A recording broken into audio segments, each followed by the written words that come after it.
Bop,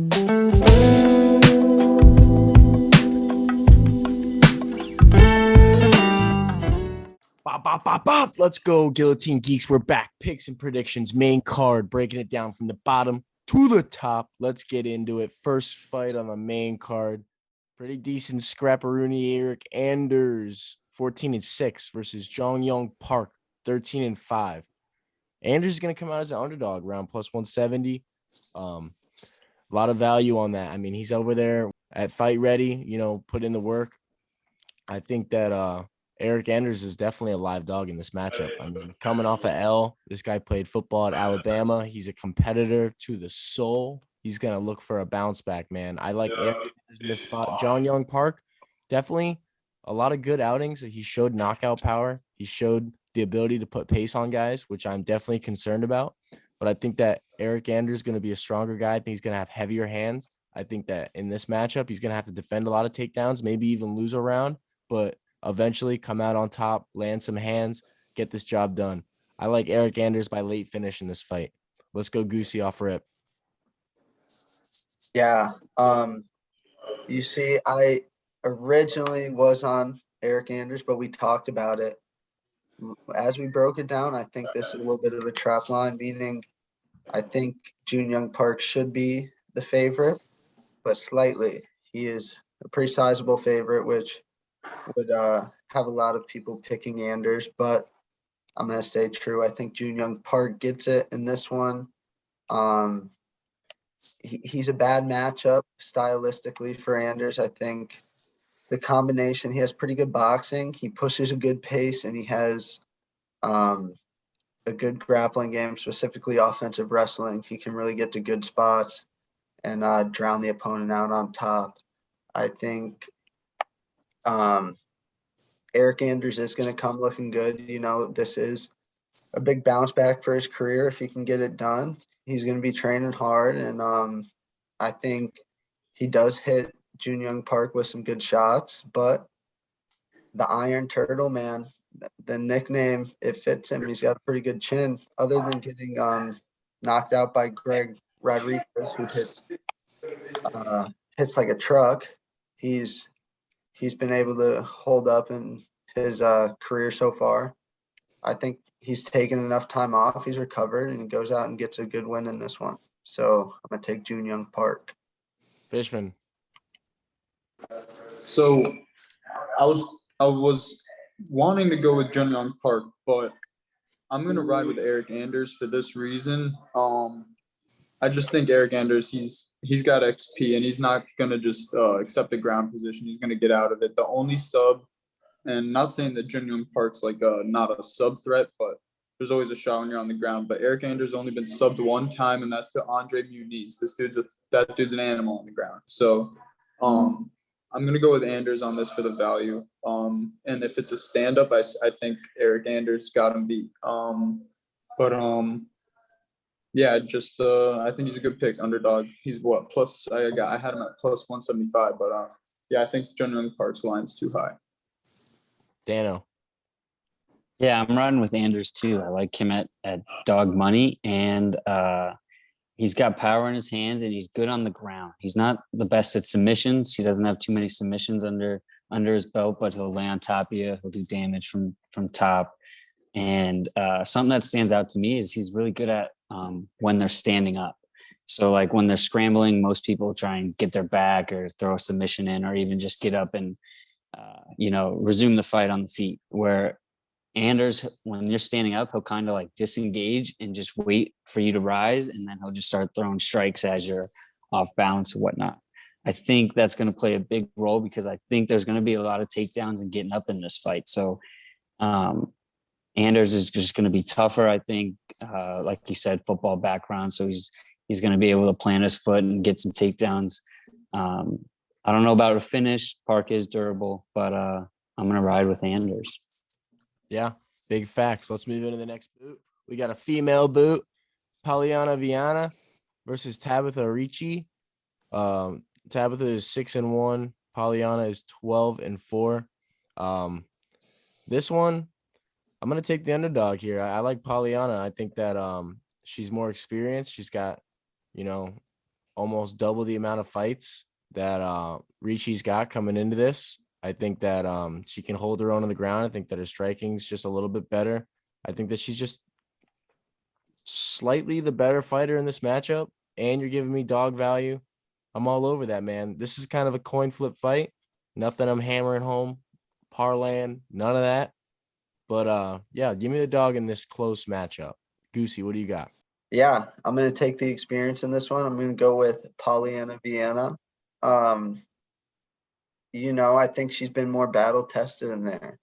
Tabitha Ricci, she's lost to Ketlen Vieira, which definitely is not a bad L to have on the resume. But she went out there, got a winner next time out. It was a close decision to a girl that was making her UFC debut. I think she hadn't really been tested as well. I saw she had fought quite a bit of cupcakes going into that one.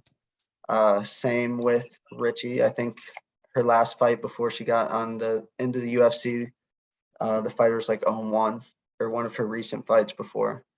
But yeah, I like Vienna. I think she poses more of a threat. She's got better stand-up, better jiu-jitsu game. If Ricci has success, it'll be through offensive wrestling, but I think Vienna's going to have the experience to negate that and sort of use her game plan to go out and get it done. So I'm going to pick Pollyanna Vienna in this one. Fishman. I'm on the same page. I don't know why she's the underdog, but Pollyanna Vienna, 3-3 in the UFC. This girl has finished all 12 of her wins. She has 8 subs, 4 knockouts. She's a ground threat. And I don't know what you're doing if you ain't picking her. Let's go. Let's go, Dano. Yeah, baby. 2 unranked Brazilian strawweights. I'm going to pass on that one. All right, we're moving into the next one. We got Chitty Njokwani stepping in against Dusko Todorovic. There we go. 11-2 is Dusko. Chitty is 21-7. We have broken down Chitty in the past. I was all over him against Barrio. I kind of smelt that. This guy's got heavy hands. He's on a mission right now. I mean, he's bounced around. He's fought the who's who. He's got, you look at the names he fought. I mean, it's kind of unreal. I mean, this guy literally is like, all over the place, fighting people, gaining XP. Like, there's nothing that Dusko is going to bring that this guy has not already seen before. So I like Chitty hitting that chin that's always floating in the air. Everyone wants to talk about Dusko floating that chin around. I think he hits the target. I think that it might take a couple rounds, but I think that Chitty's in there to finish the fight. Like, there's no pitter patter. He does not want to go to a decision. He'll push the pace. The only thing I'm worried about is Dusko's wins in the UFC have come by ground and pound. Chitty's most recent losses have come by ground and pound. So as long as we can stay away from those, overextending punches and falling into, those heavy wrestling exchanges on bottom position, I think that Chitty holds up and gets the chitty bang. So Fishman, what do you got? I'm riding with Chitty bang bang. Let's go. The boys got great striking, and Dusko, I just think I was kind of Chitty's riding a 3 knockout streak also, and his first fight was to Marc Andre Barrio. That dude's legit. All right, so I'm just I like Chitty in this fight, but I think his line's a little too high. But we'll see how it goes. Dano. Yeah, I like Chitty in this one. I think he's going to come out, push a good pace. I feel like you said, Dusko's chin's going to be out there, and just the power and explosiveness from Chitty, I think he's going to get it done fairly quickly. Let's go, Goosey. Bring the brooms out because it's a clean sweep. I'm taking Chitty in this one. I think the striking is electric. I remember the UFC commentators last time talking about he comes from a family of athletes. I think he has siblings or parents that have been pro athletes, so it runs in the family, and you can see it in there. The way he strikes, the way he moves, it's electric. he was able to clip the chin of Marc-Andre Barriault, a task that is very, very tough to do. He went out there, made it look easy. I was a little bit worried about Dusko's wrestling, but he has a 9% takedown rate in the UFC. So I think Chitty is going to be able to keep it on the feet. And if it's on the feet for long enough, he's probably going to find that chin. It's been found before. Punahele Soriano, he hits hard, but I think Chitty's going to be able to find the button in this one. Yep. Shout out to my boy Maki Patolo. This is a vengeance pick. Dusko was the one to give him that last boot. Gave him the boot from the UFC. But shout out Maki Patolo. Fighting Eagle FC this Friday. Let's go, Maki. I'm still riding for you, man. I'm still Furta. Let's get it. We're moving into the co-main. Michel Paella versus Santiago Ponzinibbio. This is a scrap and a half. This is what's going to save the whole card. This is, surrounded by all these female boots. All right, we got Santiago, the warrior, stepping in there. This guy literally walks through fire. He's got a gas tank like we've never seen before. He's got this win streak that was going crazy. He goes away for a little bit. He comes back, couple hiccups. He still looks good. He's still showing us that Santiago, that vintage form. He's still got it. The only thing is that Michel Paella is a fucking psychopath. And this guy throws shots from every kind of angle, and he can do the dance around the octagon for three rounds. We already doubted his gas tank in the past. His last fight, he proved that he's got the tank. This guy's legit, man. He's going to be able to dance around the octagon and stab Ponzinibbio with that jab. He's going to be able to kick off the fence with that Superman punch if he feels too much pressure.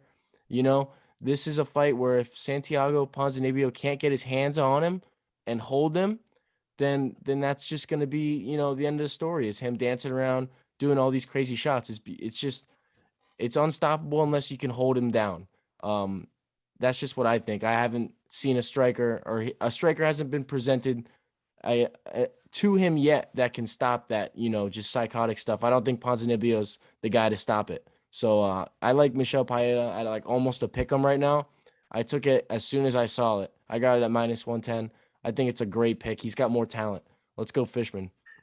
Michelle Pereira, baby, let's go. 4-win streak. Andre Fiallo, Nico Price, Chaos Williams, and Slapface McGee, Zalim Imadaev.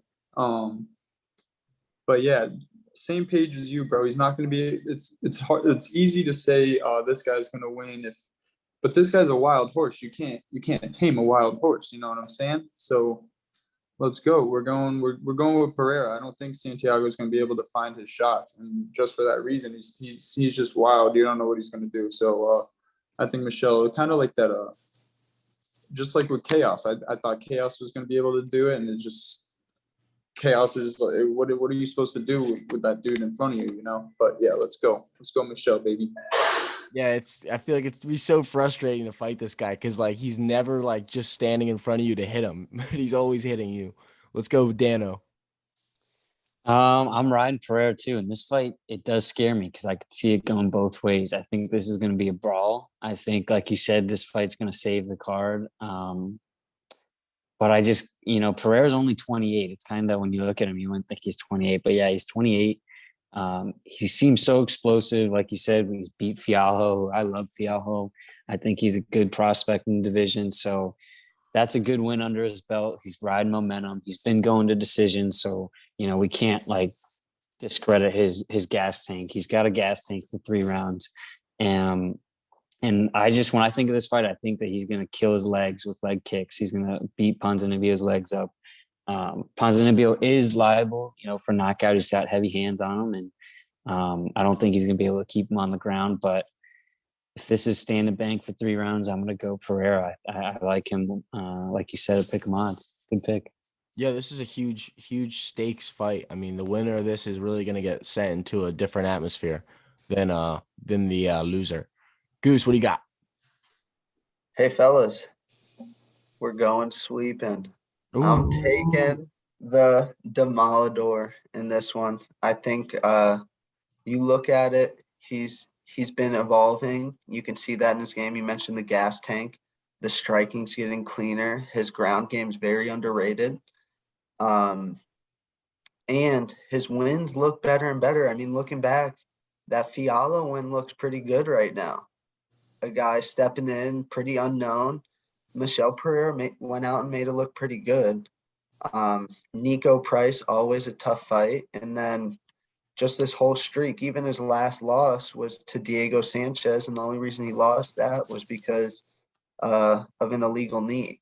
So really, he's on a not 6-fight win streak because he did have the illegal knee, but a good streak right now.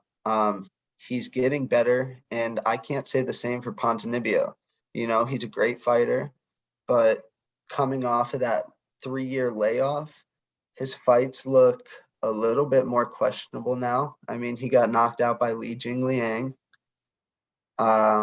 which that's a tough fight. You got a little ring rust. You get in there, you're not as crisp. But then his win over Miguel Baeza isn't looking as good now.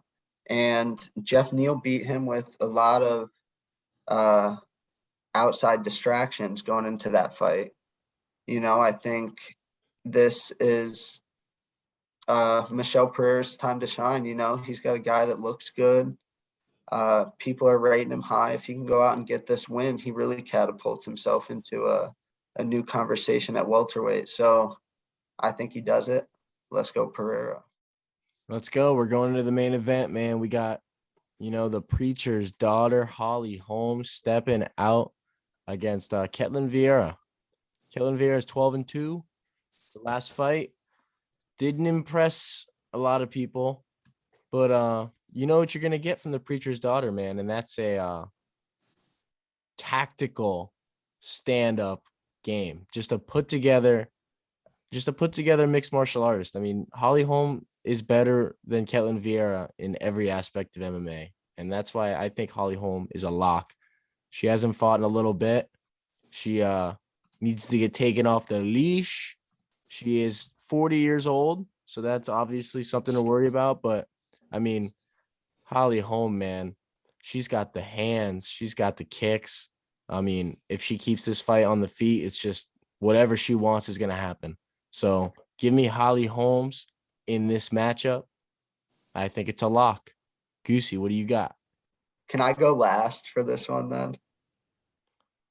All right, Dano, what do you All got? right, I'll go. I'm gonna go with Holly Holm. I just think, even though, like you said, her age is getting up there, but I don't think that matters with her style. She's got a very touchy in and out, boom boom, light tap style. She's gonna point you to decision. Very much like Chukagian, who we saw last week or 2 weeks ago. For just some reason, the older women in those divisions, they just know how to win fights, and they're going to win fights. Holly Holm, she's really good at kickboxing and boxing. Whenever Jake Paul had that fight, Serrano, Taylor, Eddie Hearn was bringing her name up in sentences with Katie Taylor. So I'm not saying that's her level, but the skills up there, it's recognized. She is badass at boxing and whatnot. I think she's going to be able to play that role in this fight and be successful. So I'm going to go with Holly Holm.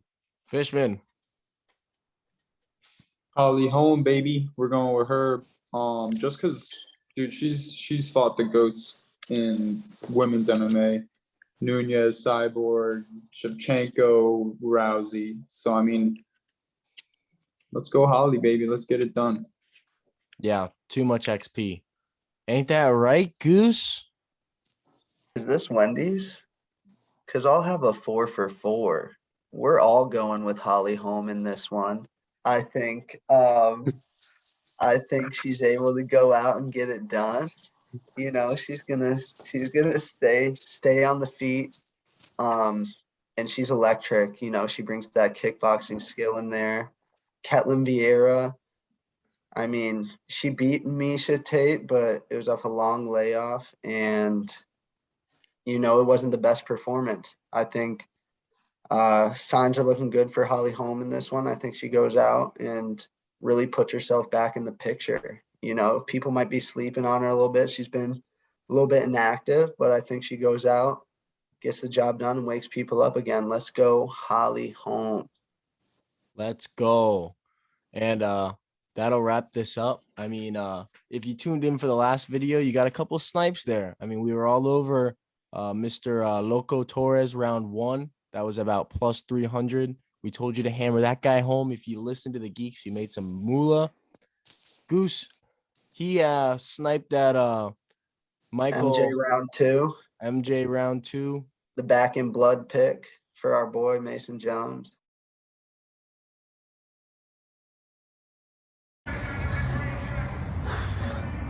Paradise. Oh. Yes, that was coming, man. I'm happy that the legend got that, and it was so influential for his career. Those are the picks. Anybody else got anything else? Yeah. Like and subscribe. Help us help you, Geeks, baby. He said it best. Like and subscribe, and hey, get the FLX app. That's the only place you can watch Eagle FC. They got a pretty decent card on Friday. If you got nothing to do, go download it, watch the fights, and let's have a week. Let's go. Maybe we'll drop some Eagle FC picks. Possibly. Stay tuned. Geeks are out.